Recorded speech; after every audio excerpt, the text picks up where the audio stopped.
bienvenue à toutes et à tous dans ce nouvel épisode. Installez-vous confortablement, fermez les yeux si vous le pouvez, et laissez-vous porter par une réflexion qui, je l'espère, va bouleverser votre façon de voir le monde. Aujourd'hui, nous allons accomplir un voyage extraordinaire, non pas à travers l'espace physique, mais à travers les paysages infinis de la pensée humaine.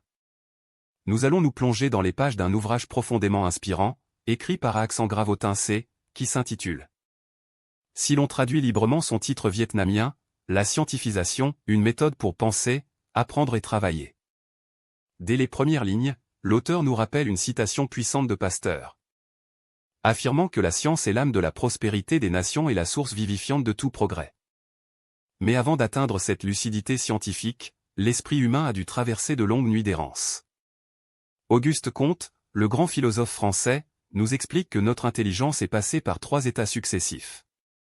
Imaginez d'abord l'état théologique, où chaque mystère de la nature était attribué à la colère ou à la bienveillance des dieux. L'auteur nous donne un exemple frappant. Autrefois, dans les régions montagneuses, on croyait que le paludisme était l'œuvre d'esprits maléfiques, de fantômes de la forêt. Pour guérir, on faisait appel aux chamans, on accomplissait des rituels, et bien sûr, on ne comprenait pas pourquoi le malade finissait quand même par mourir. Puis, l'humanité a glissé vers l'état métaphysique. On a remplacé les dieux par des forces abstraites, des fluides invisibles. On disait alors que c'était l'eau empoisonnée ou des ruisseaux qui donnaient la fièvre. C'était une explication, certes, mais elle laissait les hommes tout aussi impuissants. Et enfin, comme une aube nouvelle, est apparu l'état scientifique. La science ne cherche pas le pourquoi absolu de l'univers, elle se contente humblement du comment. Elle observe, elle relie les phénomènes. Grâce à elle, nous savons aujourd'hui que le paludisme est causé par un parasite, le plasmodium, transmis par le moustique Anophèle. Fort de cette vérité, nous pouvons assécher les marais, utiliser des moustiquaires et fabriquer des médicaments. La science, en se limitant à l'observation rigoureuse, a paradoxalement offert à l'humanité un pouvoir incommensurable. Mais ce que l'auteur souligne avec une acuité remarquable, c'est que la science ne nous a pas seulement donné des vaccins ou des machines. Elle nous a légué son trésor le plus précieux, l'esprit scientifique. Ce fameux esprit scientifique, cette âme de la civilisation, est un édifice forgé par des siècles de lutte, de sueur et parfois de sang. Il repose d'abord sur un pilier fondamental, l'amour inconditionnel de la vérité et le courage intellectuel. Chercher la vérité, c'est accepter de se dépouiller de ses préjugés, c'est être prêt à détruire ses propres théories si les faits les contredisent. Einstein disait à ses élèves qu'il fallait être toujours prêt à jeter à la mer ce qui nous a coûté des années de travail. Mais ce courage, c'est aussi affronter l'ignorance et la violence de son époque. Pensez à Giordano Bruno, ce jeune moine qui, en observant les étoiles, a compris que l'univers était infini et que la Terre n'en était pas le centre. L'Inquisition l'a torturé, l'a emprisonné pendant 7 longues années dans des cachots humides, pour finalement le condamner au bûcher. Et pourtant, face aux flammes, Bruno n'a pas renié la vérité. Il savait que les flammes pouvaient consumer sa chair, mais pas la réalité du cosmos. Des siècles plus tard, Albert Einstein a dû faire face, lui aussi, à une meute haineuse. Au début du XXe siècle, sa théorie de la relativité a bouleversé les dogmes établis. Une ligue anti-Einstein s'est même formée, organisant des conférences pour le calomnier, l'accusant de plagiat, le traitant de charlatan. Face à ce déluge de haine, Einstein est resté d'un calme olympien. Confiant à un ami qu'il se sentait comme un homme couché dans un lit très confortable, mais parfois piqué par des punaises. Ce courage intellectuel n'est pas réservé aux génies en blouse blanche. C'est l'attitude de tout travailleur honnête qui refuse la facilité, qui combat l'injustice et qui cherche à comprendre les causes réelles de ses échecs. Cependant, le courage sans l'honnêteté n'est qu'une force aveugle. Cela nous amène à un autre trait de caractère indispensable, l'honnêteté intellectuelle. Dans le monde de la recherche, comme dans la vie, l'ignorance n'est pas un crime. Ce qui est dangereux, c'est l'ignorance qui s'ignore, c'est d'affirmer savoir ce que l'on ne sait pas. L'honnêteté scientifique, c'est le refus absolu de la fraude. L'auteur nous raconte l'histoire tragique et honteuse du docteur Summerlin, aux États-Unis, dans les années 70. Pressé par le désir de gloire, désireux de prouver que ses greffes de peau sur des souris de lignées différentes fonctionnaient, il a fini, dans le secret de la nuit, par peindre des taches noires sur des souris blanches avec un simple marqueur. La supercherie fut découverte, sa carrière anéantie. La vérité scientifique ne tolère aucun maquillage. L'honnêteté, c'est aussi respecter les faits, même quand ils nous dérangent. Karl Marx, lorsqu'il rédigeait Le Capital, passait des semaines entières à vérifier une simple citation, une petite statistique. Car il estimait que l'histoire jugerait la rigueur de sa démarche.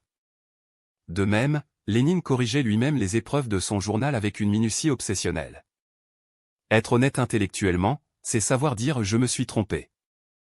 L'auteur évoque le physiologiste Paul Bert qui, après avoir soutenu une théorie erronée sur la maladie du charbon, a demandé à Pasteur de réaliser une expérience devant lui. Face à l'évidence des résultats de Pasteur, Paul Bert a publiquement reconnu son erreur lors du congrès suivant. C'est cela, la grandeur d'âme. C'est refuser de cacher son ignorance. C'est évaluer objectivement ses propres connaissances et accepter que la lumière de la vérité brille plus fort que notre propre ego. Mais pour que cette vérité éclate, il faut que l'esprit soit libre. L'indépendance intellectuelle est le souffle vital de la découverte. L'histoire nous montre que ceux qui ont tracé de nouvelles routes sont ceux qui ont osé quitter les sentiers battus de la tradition. Pendant des siècles, au Moyen Âge, la médecine européenne a été paralysée par le respect aveugle des textes de Galien. On apprenait par cœur que le foie humain avait 5 lobes et que les hommes avaient une côte de moins que les femmes. Simplement parce que cela correspondait au récit biblique d'Adam et Ève. Il a fallu l'audace d'un jeune étudiant, Vézal, pour oser disséquer des cadavres, compter les côtes, examiner les foies. Et découvrir des centaines d'erreurs dans les textes sacrés de la médecine. L'indépendance, c'est refuser l'argument d'autorité. C'est ce qui a permis à Copernic et à Galilée de regarder le soleil se lever et se coucher. Et de refuser l'évidence trompeuse de leurs propres yeux pour affirmer que c'était la Terre qui tournait. Aujourd'hui encore, dans nos laboratoires, dans nos entreprises, dans nos écoles, cette indépendance doit être cultivée. Les managers et les professeurs doivent créer un climat de liberté où la discussion est démocratique. Où le grade ou l'âge de celui qui parle importe moins que la solidité de ses arguments. Un bon maître est celui qui laisse son élève chercher, se tromper, se débattre avec un problème. Car c'est dans cette lutte solitaire que se forge l'esprit critique.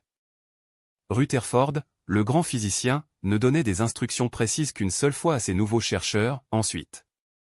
Il exigeait qu'ils trouvent eux-mêmes la suite de leurs travaux. Affirmant qu'un chercheur incapable de penser par lui-même ferait mieux de changer de métier. Cette indépendance d'esprit se nourrit d'une qualité essentielle, le scepticisme scientifique. Attention, il ne s'agit pas du cynisme destructeur de celui qui ne croit en rien. Le doute scientifique est un doute constructif, une prudence face aux certitudes établies. Henri Poincaré disait que le scientifique doit avoir une confiance anxieuse. Celle de l'homme qui cherche toujours sans jamais être totalement rassasié. Le destin du docteur Semmelweis en est une illustration déchirante. Au XIXe siècle, la fièvre puerpérale décimait les jeunes mères dans les maternités de Vienne. Les sommités médicales accusaient des causes atmosphériques ou l'alimentation. Mais Semmelweis doutait.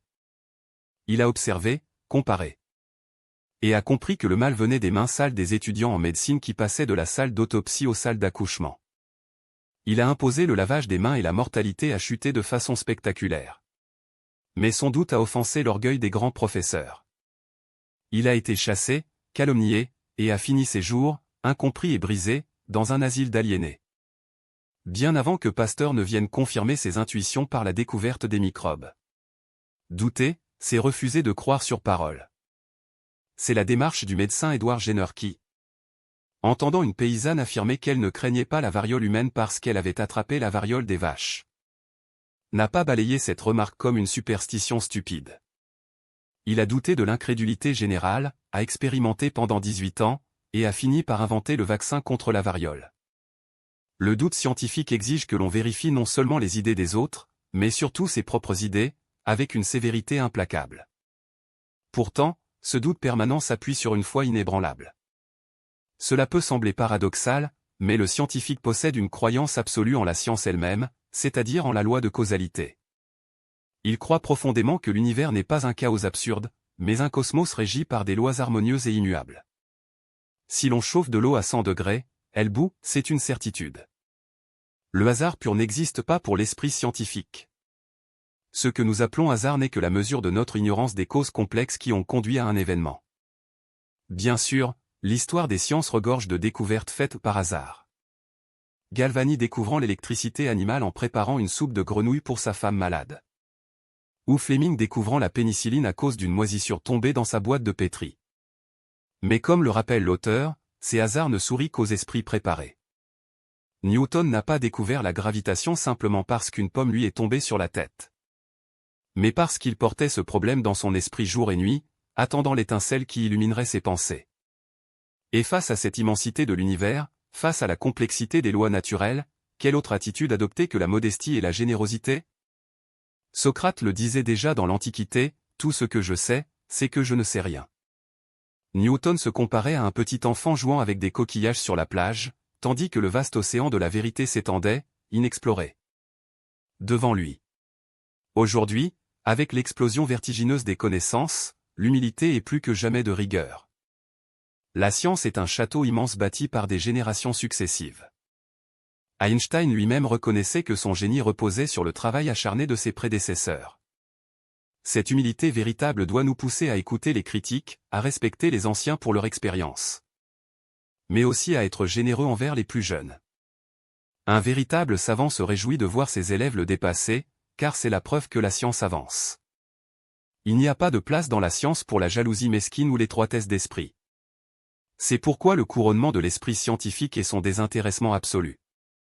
La science ne doit pas être une quête de gloire personnelle ou de profit financier.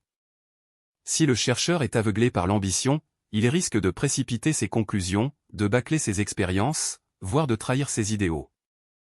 L'exemple le plus sublime de ce désintéressement nous est offert par Pierre et Marie Curie. Après avoir découvert le radium au prix d'efforts surhumains, ils ont reçu des offres faramineuses des États-Unis pour breveter leur méthode de purification. Malgré leur pauvreté, malgré les difficultés pour élever leur enfant, ils ont refusé. Marie Curie a déclaré que le radium appartenait à l'humanité, et non à eux. C'est grâce à ce sacrifice que la radiothérapie a pu se développer si rapidement à travers le monde, sauvant d'innombrables vies. La science n'a de sens que si elle est au service de l'homme, pour élever sa condition matérielle et spirituelle. Maintenant que nous avons exploré l'âme et l'esprit de la science, comment ces principes grandioses s'incarnent-ils dans la sueur de notre travail quotidien? L'auteur nous invite à descendre des sommets de la théorie pour regarder nos mains, nos bureaux, nos emplois du temps. Le style scientifique dans le travail commence par une chose d'une simplicité désarmante, l'ordre. La nature elle-même est ordonnée. Un bureau en désordre, des outils éparpillés, c'est non seulement du temps perdu. Mais c'est aussi une fatigue nerveuse inutile qui engendre l'irritation et tue la créativité. On raconte que Karl Marx connaissait sa bibliothèque par cœur et détestait qu'on y déplace un seul livre. Ho Chi Minh, même au cœur de la jungle pendant la guerre, gardait ses affaires dans un ordre si méticuleux qu'il pouvait faire son sac dans le noir absolu en quelques minutes s'il fallait fuir. L'ordre matériel façonne l'ordre mental. Une pensée claire naît dans un environnement structuré. À cet ordre spatial doit s'ajouter l'ordre temporel, c'est-à-dire la planification. Travailler scientifiquement, c'est avoir un plan pour la journée, pour la semaine, pour la vie entière. Regardez Otto Schmidt, ce mathématicien et géophysicien qui, à 14 ans, avait dressé un plan de vie si ambitieux qu'il estimait avoir besoin de 900 ans pour le réaliser. En rationalisant son temps, en le réduisant à 150 ans, il a fini par accomplir l'essentiel de son œuvre en une cinquantaine d'années. Planifier, c'est respecter les rythmes biologiques de son corps. Le grand physiologiste Pavlov travaillait avec une régularité de métronome, alternant le travail intellectuel et le travail manuel. Comme le jardinage, pour reposer son cerveau. Il faut savoir commencer doucement, comme un moteur qu'on laisse chauffer, aborder les tâches simples avant les problèmes complexes. Pour ne pas se décourager. Mais l'ordre et le plan ne servent à rien sans la reine des facultés intellectuelles, la concentration.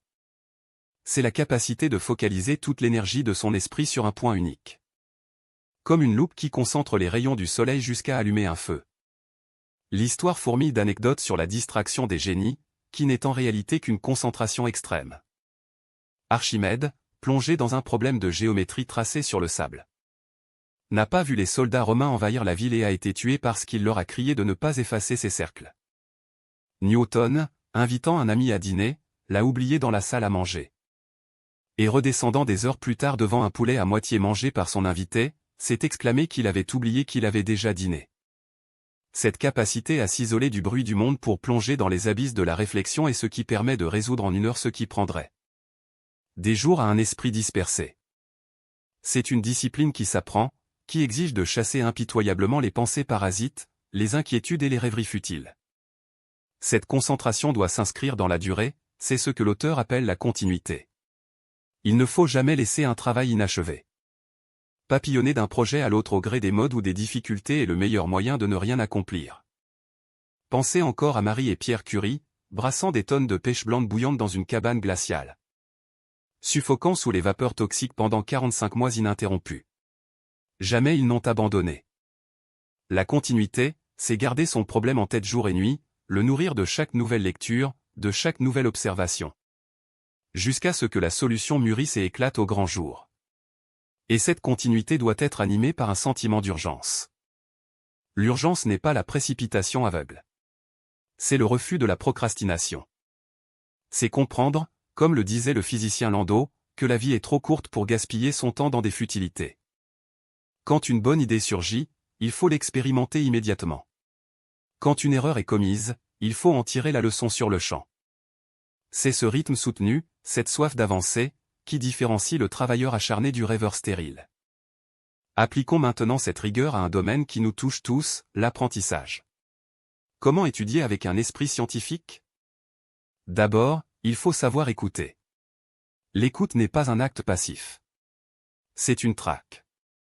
En cours, ou lors d'une conférence, l'esprit doit être en alerte, cherchant à deviner l'intention de l'orateur, reliant les concepts entre eux. Une écoute déconcentrée, où l'esprit vagabonde vers le match de football du week-end, laisse des trous béants dans la compréhension qu'il sera très difficile de combler par la suite. Ensuite, il faut savoir prendre des notes. Une mémoire, même exceptionnelle, est faillible. Le grand érudit vietnamien Lê Kyon notait tout ce qu'il observait sur des lamelles de bambou qu'il classait méticuleusement chaque soir. Lénine lisait des centaines de livres en annotant les marges, divisant ses carnets en 2 colonnes, d'un côté les faits, de l'autre ses propres analyses critiques. Prendre des notes, c'est sculpter la connaissance pour la faire sienne. L'apprentissage passe aussi par l'étude personnelle, une lecture systématique et profonde. Il ne suffit pas de survoler les manuels. Il faut remonter aux sources, lire les œuvres classiques de sa discipline.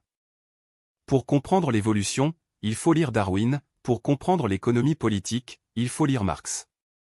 C'est en lisant ces géants qu'on s'imprègne non seulement de leurs idées, mais de leurs passions et de leurs méthodes. Il faut lire de manière chronologique pour comprendre comment une idée est née, a lutté, et s'est imposée face aux contradictions. Et surtout, il faut lier la théorie à la pratique.